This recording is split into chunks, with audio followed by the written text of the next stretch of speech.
میں نے نہ جانے کیا سوچتے ہوئے اس لڑکی کو مخاطب کیا۔ سنو، وہ لڑکی چونک اٹھی اور ڈرے اور سہمے ہوئے انداز میں ہمیں دیکھنے لگی۔ ہم مزید بات کرنے جیسے ہی اس کی طرف بڑھے وہ ایک بار پھر غائب ہو گئی۔ اب تو میں گھبرا گئی۔ ناصر، مجھے تو یہ کوئی روح یا اسیب کا چکر لگتا ہے۔ ناصر نے تسلی دینے والے انداز میں کہا، فکر نہ کرو، کل صبح ہوتے ہی میں ارد گرد کے لوگوں سے معلوم کرنے کی کوشش کروں گا، کچھ تو پتہ چل ہی جائے گا۔ آخر کو یہاں کے لوگوں نے بھی کچھ نہ کچھ تو ضرور دیکھا ہوگا یا پھر محسوس کیا ہوگا۔ ناصر کی تسلی کے بعد مجھے کچھ سکون محسوس ہوا اور میں اور ناصر واپس اپنے بیڈ روم میں آ گئے اور صبح تک کروٹیں بدلتے رہے۔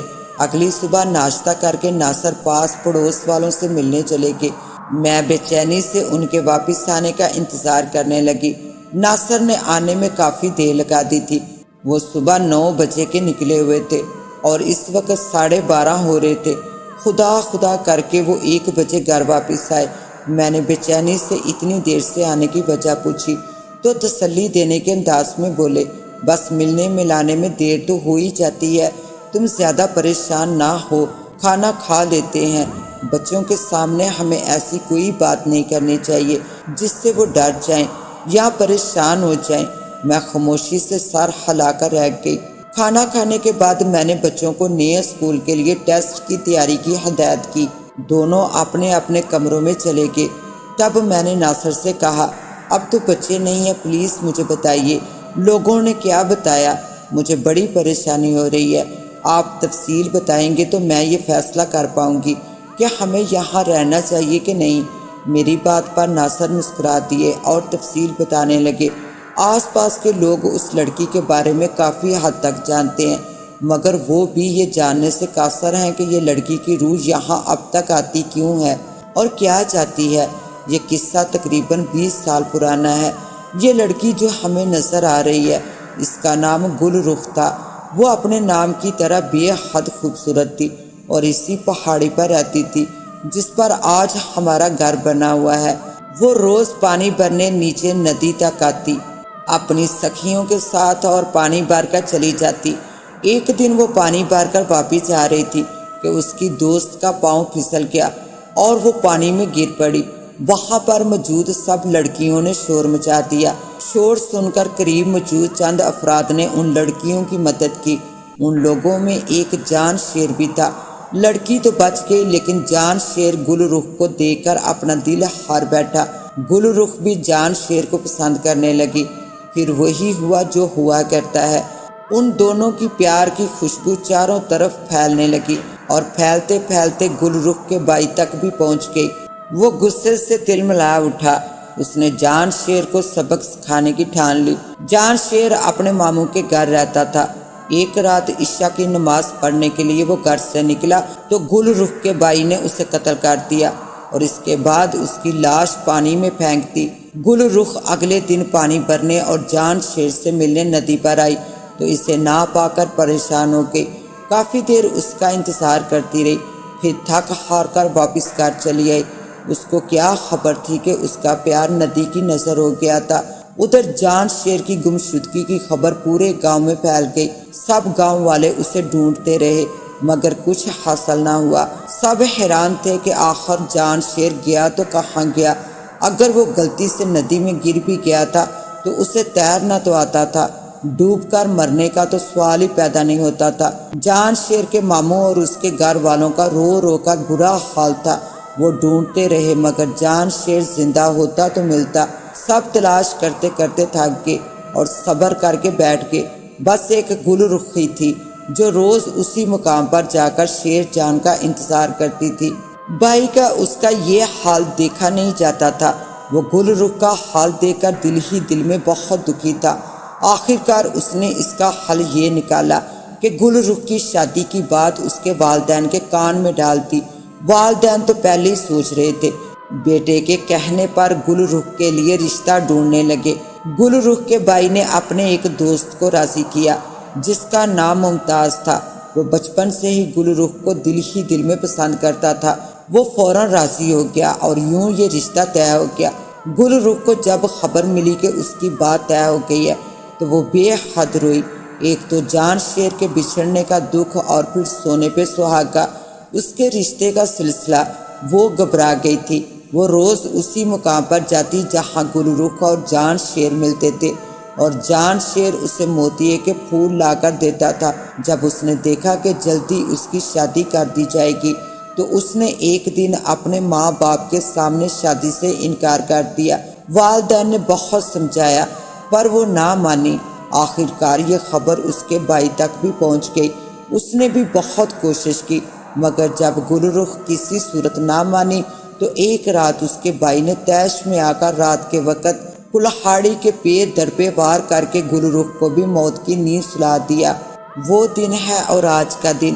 گل رخ کی روح روز رات کو اسی جگہ آتی ہے جہاں جان شیر اس کے لیے پھول لے کر آتا تھا۔ شاید وہ اب بھی جان شیر کا انتظار کرتی ہے۔ او ہو تو یہ معاملہ ہے۔ میں نے سکون کا سانس لیا۔ ناصر یہ ہمیں کچھ بھی نہیں کہتی، بس خاموشی سے آتی ہے اور چلی جاتی ہے۔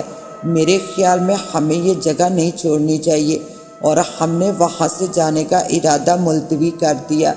دن گزرنے لگے اور ایک رات جب میری آنکھ کھلی تو میں یہ دیکھ کر حیران رہ گئی کہ گل رخ ہمارے بیڈ روم میں ٹھیک ناصر کے قدموں کے پاس بیٹھی رو رہی تھی۔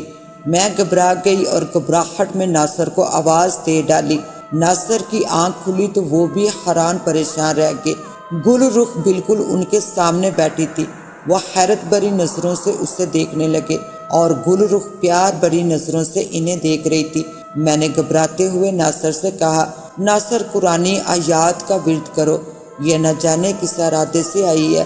گل رخ نے پلٹ کر انتہائی ناگواری سے مجھے دیکھا۔ ڈر کے مارے میری جان نکل رہی تھی۔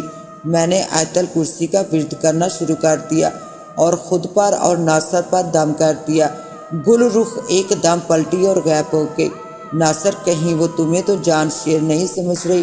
ناصر حیران پریشان بیڈ پر آلتی پالتی مارے بیٹھے تھے، خالی خالی نظروں سے مجھے دیکھنے لگے۔ یہ تو آغاز تھا، پھر تو ہماری زندگی میں بھونچال آ گیا۔ کبھی ناصر کے جوتے غائب ہوتے اور کبھی ناصر کے کپڑے، اور ملتے بھی تو ایسی ایسی جگہوں سے کہ عقل حیران ہوتی تھی۔ ایک دن ناصر کے جوتے گھر کی چھت کی چمنی سے ملے اور کپڑے لون میں ایسے طے کیے ہوئے جیسے ابھی سوٹ کیس سے نکالے ہوں۔ ایک دن ناصر کی پسند کا پرفیوم پورے گھر میں خوشبو بکھیر رہا تھا۔ اب تو میری پریشانی عروج پر پہنچ گئی تھی۔ میں نے لوگوں سے پوچھنا شروع کیا کہ یہاں کوئی ایسا شخص ہے جو ہمیں اس پریشانی سے نکال سکے۔ وہ روح تو ہاتھ دھو کر ناصر کے پیچھے پڑ گئی تھی۔ آخر کار گھر میں آنے والی ایک دودھ والی نے ہمیں ایک شخص کا پتہ بتایا جو ہماری مدد کر سکتا تھا۔ کرنے کو تو میں اس وقت یہ بھی کر سکتی تھی کہ وہ گھر فوری طور پر چھوڑ دیتی، مگر روح تو اب ناصر کے پیچھے تھی۔ وہ جہاں جاتے وہ بھی چلی جاتی۔ اس لیے میں نے یہ فیصلہ کیا کہ اس شخص سے ضرور ملوں گی۔ آج میں نے جانا ہے، اگر چاہو تو تم بھی میرے ساتھ چل سکتی ہو۔ مریم کی بات پر تھوڑی دیر سوچنے کے بعد میں نے بھی حامی بھر لی۔ بتائے ہوئے ایڈریس پر میں اور مریم پہنچ گئے۔ وہاں ہمیں ایک پتھروں سے بنا ہوا چھوٹا سا مکان نظر آیا۔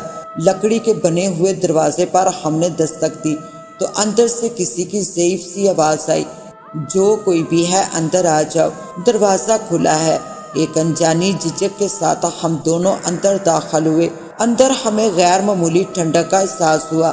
میں نے اور مریم نے ادب سے ان بزرگ کو سلام کیا اور انہوں نے انتہائی شفقت سے سلام کا جواب دیا اور بیٹھنے کو کہا۔ ہم نے چاروں طرف نظر دوڑائی مگر ہمیں بیٹھنے کے لیے نہ کرسی اور نہ ہی کوئی اور چیز نظر آئی۔ ہاں، ایک چٹائی ضرور فرش پر بچھی ہوئی تھی جس پر ایک پرانی سی جائے نماز بچھی ہوئی تھی۔ ہم دونوں وہیں بیٹھ کے ان شفیق بزرگ نے ہم دونوں کو ایک کیتلی سے جو کہ ایک انگیٹھی پر چڑھائی ہوئی تھی چائے نکال کر دی۔ گرم گرم چائے نے ہمارے جسم میں توانائی بھر دی۔ پھر ان بزرگ نے ہمیں مخاطب کیا، کہو بیٹا تم دونوں کا کیسے آنا ہوا؟ ہم نے ایک دوسرے کی طرف دیکھا جیسے پوچھ رہے ہوں کہ کیسے بتائیں، پر مریم نے ہمت کی اور بتانا شروع کیا اور سب کچھ کہنے کے بعد ان بزرگ ہستی سے مدد کی درخواست کی۔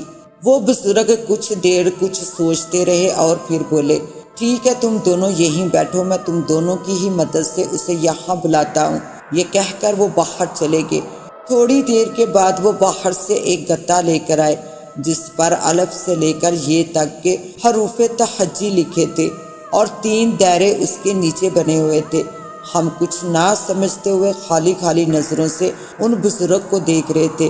انہوں نے ہمیں ہدایت دینی شروع کی، یہ جو دائرے ہیں ان میں سے ایک دائرے میں میں الٹا گلاس رکھوں گا، تم دونوں نے اس پر اپنے سیدھے ہاتھ کی شہادت کی انگلی ہلکے دباؤ کے ساتھ رکھنی ہے اور بس باقی کام میرا ہے۔ روح اس گلاس میں آئے گی اور جب آئے گی تو گلاس حرکت کرنے لگے گا۔ اس سارے عمل میں آپ کو ہمت سے کام لینا ہوگا، کسی بھی قسم کے خوف کو اپنے اوپر طاری نہیں ہونے دینا۔ ان باتوں سے ہی ہمیں خوف محسوس ہونے لگا تھا، مگر ان بزرگ ہستی نے ہمیں دلاسا دیا تو ہمیں تسلی ہوئی۔ ہم نے ان بزرگ کی ہدایت پر عمل کرنا شروع کیا اور گلاس پر انگلی رکھ دی۔ یہ گلاس خالی دائرے پر تھا اور دوسرے دونوں دائروں میں سے ایک میں ہاں لکھا تھا اور دوسرے دائرے میں نہیں۔ انہوں نے آنکھیں بند کر کے قرآنی آیات کا ورد شروع کیا۔ تھوڑی دیر میں ہی گلاس میں حیرت انگیز طور پر حرکت شروع ہو گئی۔ ان بزرگ نے آنکھیں کھول دی اور انہوں نے سوالات کرنے شروع کر دیے۔ سب سے پہلے انہوں نے پوچھا، تمہارا نام کیا ہے؟ اس روح نے حروف تہجی کے ذریعے بتایا، گل رخ، یہاں کیوں آئی ہو؟ اس روح نے جواب دیا، جان شیر کا انتظار کر رہی ہوں۔ اس پر ان بزرگ نے محبت سے کہا، گل رخ، تمہارا جان شیر تو تمہارے مرنے سے پہلے ہی مر گیا تھا اور اب وہ تمہارا عالم برزخ میں انتظار کر رہا ہوگا۔ تم جسے جان شیر سمجھ رہی ہو وہ ناصر ہے اور مریم کا شوہر ہے۔ اب تمہیں عالم برزخ میں چلے جانا چاہیے تاکہ تم جان شیر سے مل سکو۔ جواب میں روح نے اسی طریقے سے شکریہ ادا کیا اور مریم سے بھی باقاعدہ معافی مانگی۔ مریم نے گل رخ کو نہ صرف معاف کر دیا بلکہ اس سے دعا بھی دی اور پھر گل رخ کی روح عالم برزخ کی طرف پرواز کر گئی۔ میں اور مریم ہم دونوں خوش بھی تھے اور حیرت زدہ بھی۔ ہم نے زندگی میں پہلی بار یہ حیرت انگیز عمل دیکھا تھا اور اب ہم تہہ دل سے ان بزرگ کے شکر گزار تھے جنہوں نے بڑی آسانی سے مریم کو ایک بڑے عذاب سے نکال لیا تھا۔ ہم نے ان بزرگ ہستی کا بہت شکریہ ادا کیا۔ انہوں نے ہمیں بہت ساری دعائیں دی اور نماز کی پابندی اور قرآن کی روزانہ تلاوت کی ہدایت دی اور بغیر کچھ لیے ہمیں رخصت کیا۔ اگلی صبح میں نے مریم کو فون کیا اور سب کی خیریت دریافت کی۔ مریم بہت خوش تھی اور ان بزرگ کو بہت دعائیں دے رہی تھی جن کی بدولت اس کے گھر میں سکون ہی سکون تھا۔ اس میں کوئی شک نہیں تھا کہ وہ بزرگ کسی فرشتے سے کم نہ تھے۔ میں آج بھی ان کے بارے میں سوچتی ہوں تو ان کے لیے دل سے دعا نکلتی ہے کہ خدا انہیں دنیا اور آخرت دونوں میں بلند مقام عطا فرمائے، آمین ثم آمین۔ اس کے ساتھ ہی اب مجھے دیں اجازت، ملتے ہیں انشاءاللہ ایک نیو کہانی کے ساتھ، تب تک کے لیے اللہ نگہبان۔